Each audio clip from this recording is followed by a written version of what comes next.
What's up, everybody? Happy Thursday. So, today we're going to talk about why your workouts aren't working out for you. And these are common problems that I've been seeing lately, whether it's women when they first sign up for the Lifting for Women training program and we have our onboarding call and we dive into what they've been doing in the past, or just women who hop in my DMs and ask questions regarding their routine.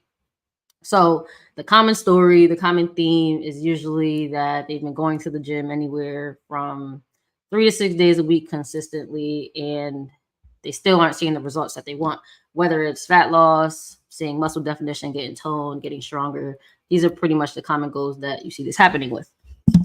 And the reasons why they aren't hitting their respective goals tends to be the same. So that's what we're going to dive into today.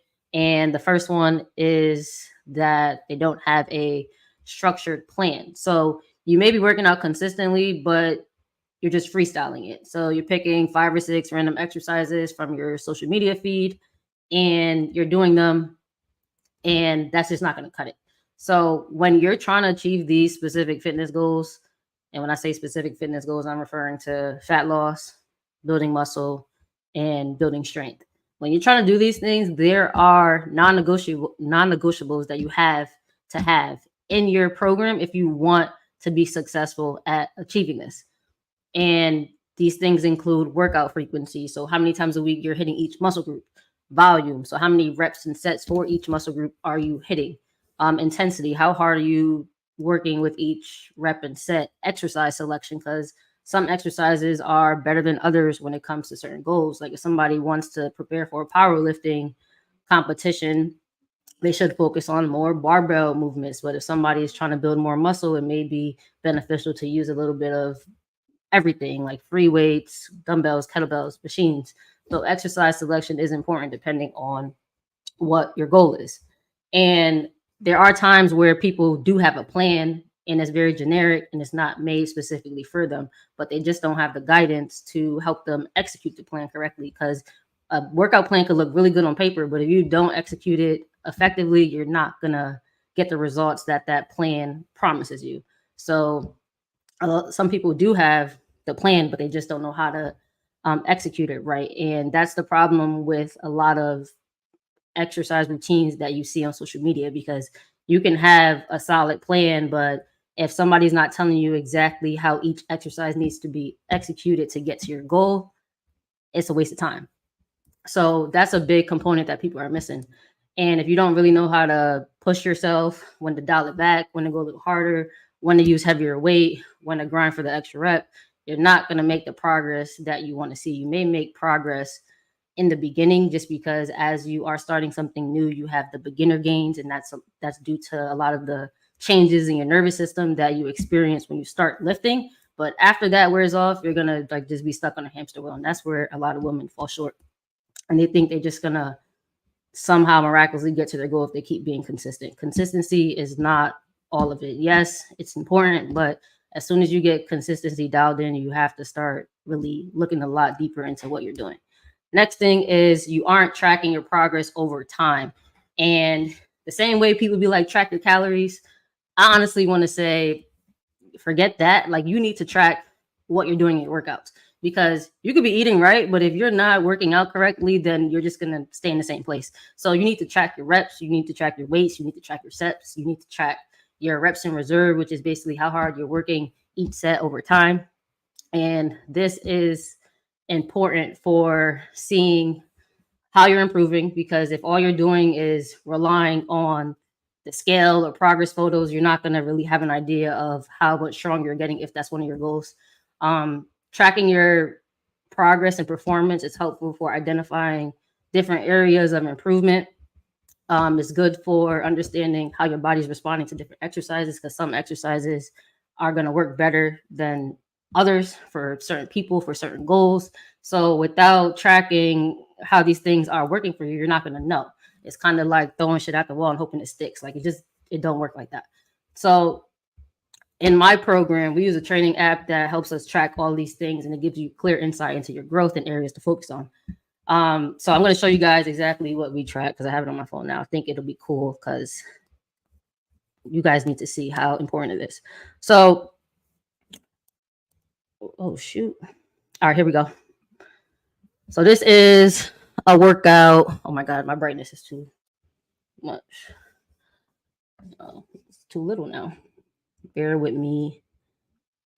So this is a exercise in the app, and it's trap bar deadlift, and I have my clients track the pounds they're lifting, the reps, and reps in reserve or RPE, and that is essentially what we use to gauge, obviously, your strength improvements, but also how hard you're working each set. Because if you want to build muscle, you're going to have to push close to failure. If you are working on increasing your strength, you're going to also want to train with a certain level of intensity. So developing this awareness for how hard you're working each set is really crucial as you start to become more consistent with actually training. So that's something that we track. And then also over time, you want to see how your strength is improving with different exercises. So this is pretty cool. My client just leg pressed 500 pounds the other day, and that's where she started before. So this is all information that we have access to within my program, and we will you have access to see that. You have ability to see that on your own, but also I'll go in and look at it and break things down to analyze your performance. And this is what really helps people know what they need to do the next time they do that workout, different tweaks you need to make. But without tracking these things, you're not going to be able to know. You're just going to go in the gym thinking you're just going to get better by being consistent. It doesn't.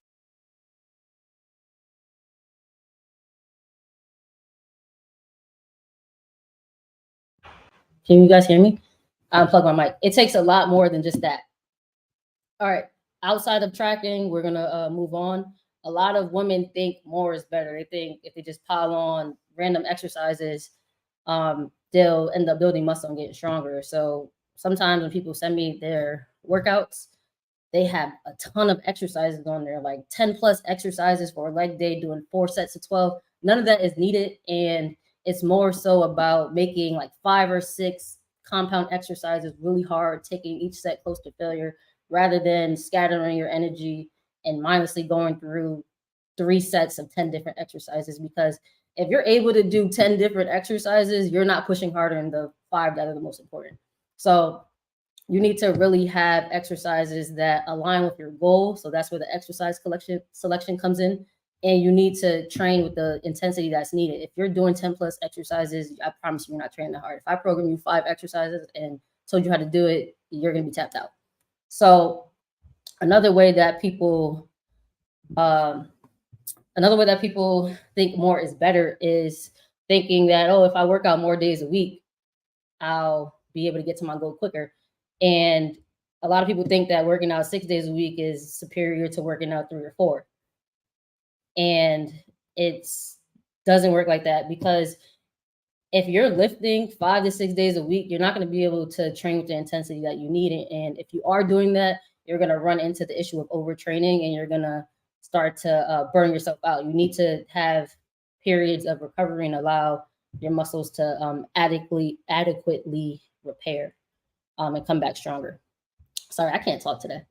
And another thing that I also have to deal with often is having people work out 6 days a week, 5 or 6 days a week. And then when they come to me, I'm like, no, you're only going to work out 4. Like if you're training with me, the most you're lifting is 4 days a week. And then you can still work out 5 or 6 days, but the other days are going to be recovery based, is going to be different, lower intensity exercises that don't generate a lot of fatigue, so that you can still like continue to be in momentum and still move around, but you're not lifting. So that's another spot that people go wrong. They think more is better, and it's not always like that.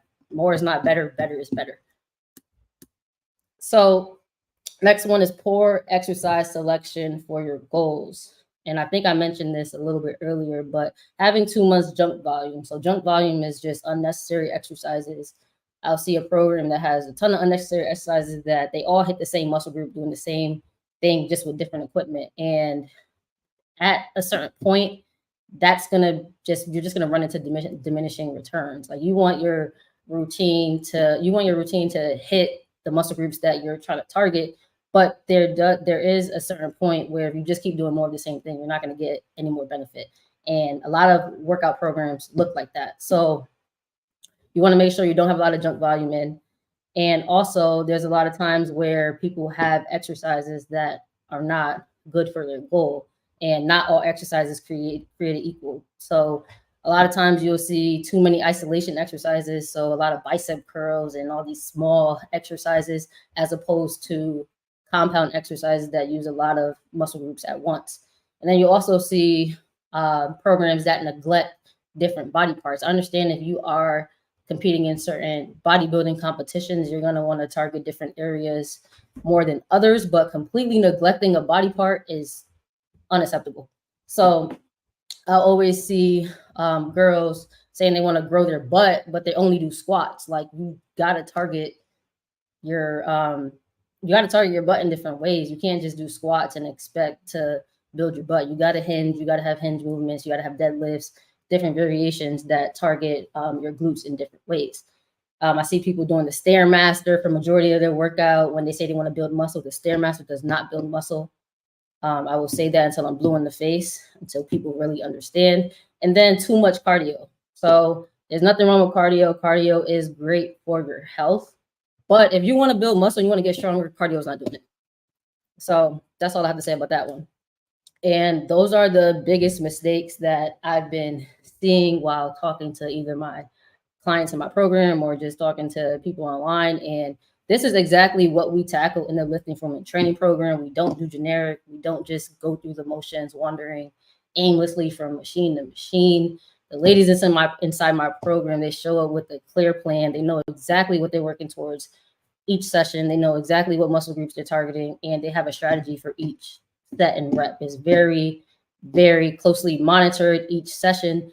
And this is what really sets women apart who just go to the gym to move their body, want to do group classes, and those who actually train for a certain physique, for a certain goal that they want to be proud of. So if you're ready to go from just showing up to the gym and doing random exercises, taking classes here and there, to showing up with purpose, with intensity, with intention, then I invite you to join us inside my program. The investment is $334 a month with a 3-month minimum commitment.